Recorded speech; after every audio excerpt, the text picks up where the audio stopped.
اعوذ باللہ من الشیطان الرجیم بسم اللہ الرحمن الرحیم محمد الرسول اللہ والذین معه اشداء علی الکفار رحماء بینہم تراہم رکعا سجدا یبتغون فضلا من اللہ ورضوانا سیماہم فی وجوہہم من اثر السجود ذالک مثلہم فی التوراۃ ومثلہم فی الانجیل اللهم صل على محمد وعلى آل محمد كما صليت على إبراهيم وعلى آل إبراهيم إنك حميد مجيد اللهم بارك على محمد وعلى آل محمد كما باركت على إبراهيم وعلى آل إبراهيم إنك حميد مجيد۔ ہر قسم کی حمد و ثنا اللہ تعالیٰ کے لیے، بے شمار درود و سلام آخر زمان نبی محمد صلی اللہ علیہ وسلم کی ذات بابرکات پہ، اور بے شمار رحمتیں کرے اللہ تعالیٰ صحابہ کرام پر، اہل بیت پر، جمیع مسلمانوں پر، اور تمام مسلمانوں کو اللہ اپنی رضا رحمت والے کام کرنے کی توفیق عطا فرمائے۔ حضرات، سیدنا ابوبکر صدیق رضی اللہ تعالیٰ عنہ ایک ایسے صحابی ہیں جس کا مقام اور جس کی شان اتنی زیادہ ہے، جس کے بارے کے اللہ کے پیغمبر صلی اللہ علیہ وسلم نے فرمایا تھا افضل البشر بعد الانبیاء ابو بکر صدیق۔ فرمایا افضل البشر بعد الانبیاء، انبیاء کے بعد پورے بشریت میں اگر کسی کا مقام ہے تو سیدنا ابوبکر صدیق رضی اللہ تعالیٰ کا مقام ہے۔ تو اس کے ساتھ اللہ کے نبی صلی اللہ علیہ وسلم نے فرمایا قیامت کے دن ایک بندہ ایسا ہوگا جس کے لیے جنت کے سارے دروازے کھول دیے جائیں۔ حضرت ابوبکر صدیق رضی اللہ تعالیٰ فرماتے ہیں اللہ کے نبی صلی اللہ علیہ وسلم وہ کون ہے جس کے لیے جنت کے سارے دروازے کھول دیے جائیں اور ہر دروازہ کہے کہ مجھ سے داخل ہو جا، مجھ سے داخل ہو جا، مجھ سے داخل ہو جا۔ اللہ کے نبی صلی اللہ علیہ وسلم نے فرمایا وہ میری امت کا ابوبکر صدیق تو رضی اللہ عنہ۔ تو اللہ کے نبی صلی اللہ علیہ وسلم نے ارشاد فرمایا مجھ پہ جس نے دنیا کے اندر احسان کیا میں نے اس کے احسان کا بدلہ دنیا میں چکا دیا ہے۔ ایک ہستی ایسی ہے جس کو ابوبکر صدیق کہتے ہیں، میں اس کے احسان کا بدلہ نہیں چکا سکا، قیامت کے دن میرا اللہ اس کا بدلہ عطا فرمائے گا۔ وہ ابوبکر صدیق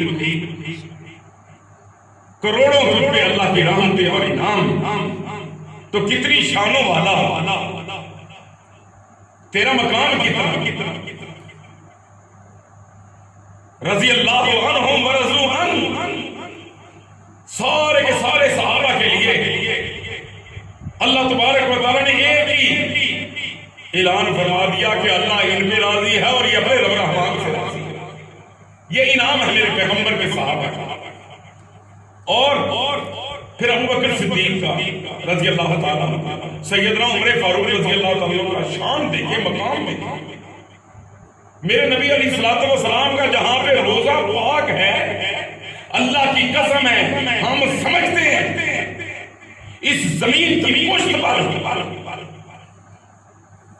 خانہ کعبہ، مسجد نبوی، بیت المقدس، اور جہاں پہ میرے پیغمبر کا روزہ مقدس ہے، یہ افضل ترین مقدس ترین جگہ ہے، اور جس کے بارے کے اللہ کے نبی صلی اللہ علیہ وسلم نے فرمایا تھا ما بین بیتی و منبری روضۃ من ریاض الجنہ۔ فرمایا میرا گھر اور میرا منبر یہ تو جنت کا ٹکڑا ہے، جنت کا ٹکڑا۔ آئیے حضرت ابوبکر صدیق رضی اللہ تعالیٰ عنہ، حضرت عمر رضی اللہ تعالیٰ عنہ تو پہلے اللہ کے پیغمبر صلی اللہ علیہ وسلم کے ساتھ پہلے جنت میں، میں حکومت وقت سے ایک درخواست کروں گا. ہماری حکومت نے ایک نیشنل ایکشن پلان بنایا ہے اللہ کے بارے، رسول اللہ صلی اللہ علیہ وسلم کے بارے، انبیاء کے بارے، صحابہ کرام کے بارے، اہل بیت کے بارے، مقدس ہستیوں کے بارے. کوئی کسی کی غلط زبان نہیں چلائے گا. ابھی 2-3 دن پہلے سندھ کے ایک گلوکار اس خبیث نے سیدنا ابوبکر صدیق، سیدنا معاویہ رضی اللہ تعالیٰ اور دیگر اصحاب کے بارے میں لام عین نون تے جو ایک ڈرامہ رچایا ہے اور ایک قوالی سی پڑھی ہے اور گانے طرز میں پڑھی ہے اس گلوکار نے.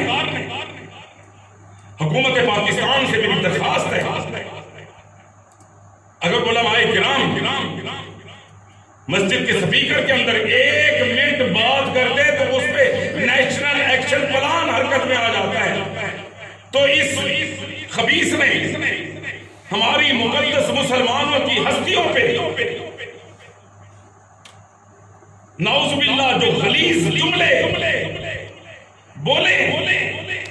میں اپنی حکومت سے، اعلیٰ حکام سے، عدالتوں سے، چیف جسٹس پاکستان سے، چیف آرمی سے، وزیر اعظم سے یہ مطالبہ کرتا ہوں اس خبیث کو گرفتار کیا جائے اور اس کو جیل کے اندر بند کر کے اس کو سخت سے سخت سزا دی جائے. مسلمانوں کے، نبی علیہ السلام کے ساتھ اپنی ہر چیز قربان کرنے والے اصحاب رسول کے بعد ایسی غلیظ گندی زبان استعمال کی گئی. اس بندے کو نہ قرآن کا علم ہے، نہ حدیث کا علم ہے، نہ دین کا علم ہے. بس میں اپنی حکومت سے مطالبہ کرتا ہوں کہ اس کو فوراً گرفتار کیا جائے. اصحاب رسول کی دشمنی قابل مسمت جو اللہ کے پیغمبر صلی اللہ علیہ وسلم کے روزے پاک میں میرے پیغمبر کے قدموں کے ساتھ جو لیٹے ہوئے ہیں، اللہ کی قسم ہے وہ انتہائی مقدس ہیں. ان کی شان اتنی کافی ہے کہ نبی علیہ السلام کے روزہ پاک کے اندر اللہ تعالیٰ سے دعا ہے اللہ تبارک و تعالیٰ ان لوگوں کو ہدایت بھی دے اور حکومت پاکستان ان کو گرفتار کر کے قرار واقعی سزا بھی دے. اللہ تعالیٰ سے دعا ہے کہ اللہ تبارک و تعالیٰ ہم سب کو دین اسلام کا خادم بنائے، قرآن و سنت کا ترجمان بنائے، اصحاب رسول اور میرے پیغمبر صلی اللہ علیہ وسلم کے ساتھیوں اہل بیت کا ہمیں نوکر بنا دے. ہم تو ان کے خادم ہیں. اللہ تبارک و تعالیٰ ان کے نقش قدم پہ چلنے کی توفیق عطا فرمائے. آمین ثم آمین. وآخر دعوانا الحمدللہ.